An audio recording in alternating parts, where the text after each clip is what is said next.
Meskipun wabah COVID-19 tengah mendera dunia, namun masih banyak proyek properti bermunculan dan tengah dibangun, baik swasta maupun pemerintah. Hal tersebut merupakan salah satu indikasi pergerakan aktivitas ekonomi dan distribusi kekayaan yang tengah berlangsung. Namun tak dapat dipungkiri juga, pembangunan proyek tak jarang menimbulkan ongkos sosial, yaitu konflik dan perselisihan antar masyarakat di lingkungan proyek. Masyarakat merasa pembangunan proyek telah mengganggu kenyamanan atau ketenangan lingkungan karena berlangsung sampai malam hari, bahkan menyebabkan kerusakan rumah atau bangunan akibat kerasnya getaran. Begitu pula yang dialami oleh masyarakat Desa Muara Jaya, Kecamatan Caringin, dan Desa Ciburui, Kecamatan Cigombong, Kabupaten Bogor, Jawa Barat. Akibat adanya proyek PT Mayora Group, dampak kebisingan mulai terasa di masyarakat. Selain itu juga, IMB dari proyek tersebut belum terpampang, pemanfaatan batu kali yang dikhawatirkan terjadi kerusakan lingkungan dan adanya penyempitan arus sungai.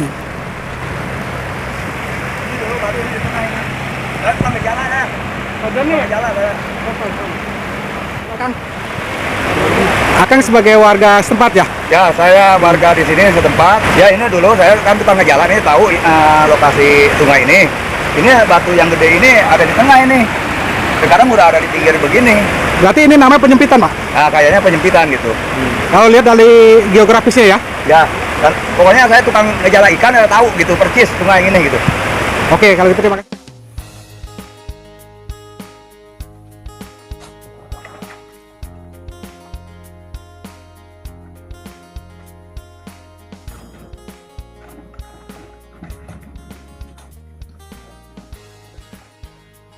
Sebagai tokoh masyarakat atau tokoh agama di sini, dengan adanya pembangunan dari Mayora Group ini, apa kerugian yang dirasakan atau dampak yang dirasakan oleh masyarakat? Yang pertama, saya tinjau ke lokasi, satu pengambilan batu kali dari sungai, kemudian dipindahkan ke atas sawah, kemudian kalinya dikeruk semua, diangkat. Yang jadi saran saya, supaya batu kali tidak diangkat, yang kena dampaknya kan lingkungan juga. Jadi air saran itu menembus jalur ke dinding, nggak ada aling-aling, tembus sekali. Dulunya cuma sedengkul, sekarang udah 1 meter lebih. Kenyataannya sesuai dengan udah yang dipoto, yang udah ada dipoto gitu. Nah. Jadi di atasnya itu yang dijaga, di atas itu ada ipal lebarnya kurang lebih 5 meter kali 10 meter, itu di atas 12. Dinding. Di atas 15 meter kali 5 meter itu yang menjadi keberatan warga di situ, ribut jebol. Karena kalau dihajar terus, kalau banjir besar itu mungkin kena dampaknya kena gerusan air. Karena tidak ada penyumbatan penahanan air dari arah Lewi Nanggung sampai Lewi Muara. Waktu hari Minggu jam 5 sore itu beko masih ada di pinggir kali. Langsung dipotong sama saya. Bekonya juga berhenti. Ada apa, Pak? Nggak ada apa-apa, kerja aja. Iya, motor itu saya motor kali aja. Kenapa kok batu kali diambilin? Itu batu kali diambilin, dimanfaatkan untuk dimanfaatkan apa? Buat itu, bronjong. Untuk bronjong? Untuk bronjong, iya. Bapak melihat sendiri itu dimanfaatkan? Langsung. Nah, langsung. Apakah ada dampak lain, Pak? Misalnya kebisingan atau... otomatis. Nih, yang tahu nih, laporan dari warga. Silakan. Masalah kebisingan itu warga ngeluh, seharusnya jangan sampai larut malam lah, jam 11 malam itu masih ada pengerjaan. Contohnya semalam gitu, kecuali kalau memang hujan ya, kalau hujan berhenti. Itu kalau nggak hujan terus aja sampai jam 11 malam itu. Berarti bising alat berat ya, Pak? Alat berat, satu alat berat, kedua kalau menurunkan batu kali itu kan gemuruhnya kenceng. Kalau ke sini mungkin kedengarannya pelan, tapi ke tempat saya lebih dekat. Bapak kan selaku RW, mungkin Bapak juga ada teguran-teguran dari warganya ya? Ada, banyak. Iya, banyak. Keinginan Bapak sendiri sebagai ketua RT dan Bapak sebagai tokoh masyarakat itu apa sih, Pak? Kalau masalah kebisingan, keinginan Bapak yang saya, keinginan saya sih sebenarnya simpel. Ada timbal balik lah, enggaknya ada omongan, ada musyawarah ke seberang gitu. Kemarin kan nggak ada sama sekali, saya udah berapa kali bicara gitu, tapi nggak ditanggap gitu. Terus masalah kali itu kalau udah sekarang nih udah nggak bisa dipakai otomatis, keruh.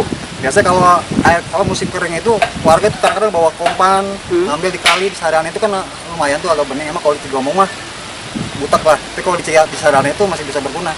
Masih bisa dimanfaatkan oleh warga ya. Tapi untuk saat ini tidak bisa dimanfaatkan sama sekali.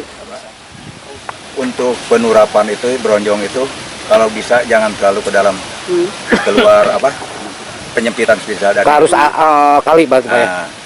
Jadi istilahnya tadinya kan ada batu besar itu di tengah, sekarang ada di pinggir. Itu. Nah, menurut Bapak sendiri itu penyempitan berkisar berapa meter, Pak? 1 meter kira-kira. 1 meter lebih lah. 1 meter Ya. lebih. Karena posisi ujung bronjong yang sana sampai sini udah jauh, sengsongnya udah jauh. Ya. Hmm. Saya tahunya dari desa Ciburuy melaporkan ke desa Muara Jaya, pas kebetulan dengan saya sendiri, makanya saya langsung tanya apa benar ini gitu. Langsung saya ke Pak Budi sebagai babinsanya, ya siap untuk disampaikan. Ternyata sebelum ada dari pihak Kapolsek udah datang dari dan Ramil gitu. Ramil. Untuk pembangunan ini sudah berjalan selama berapa lama? Hampir 4 bulan ada. 4 bulan lah, 4 kurang bulan. lebih ya. Desa Muara Jaya. Memang istilahnya dari awal sebelum ada pembebasan tanah pun udah ada aba-aba ini untuk proyek. Dan setelah istilahnya pembebasan memang diadakan musyawarah dulu. Setelah musyawarah terus udah ada istilahnya rapat dari pihak PT Mayora dengan masyarakat 4 RT ini. Dan lagi ada perjanjian sebelum alat berat datang, nanti rumah warga itu dikontrol dulu. Posisinya gimana? Ini ada retak apa enggak gitu. Nanti kalau misalnya ada tadinya enggak retak sampai ke retak atau apalagi ada yang ambruk, itu memang istilahnya bertanggung jawab dari PT. Tapi memang tadinya enggak dikontrol dulu, gitu istilahnya katanya kemarin tuh sampai ada laporan dari sana, dari ujung sana, katanya di sana ada yang retak-retak ya gitu. Nah, itu doang cuma Dari RT 23. Bapak dari pihak PT sendiri waktu itu yang mewakili siapa Pak untuk perjanjian itu? Perjanjian itu langsung dari direktur Mayora. Bapak ikut nggak dalam perjanjian? Ikut dari pertama awal ikut ya. Namanya Pak bisa disebutkan? Nama Dari pihak PT. dari perusahaan dari ini namanya Pak Woko. Pak Woko ya yang mewakili ya.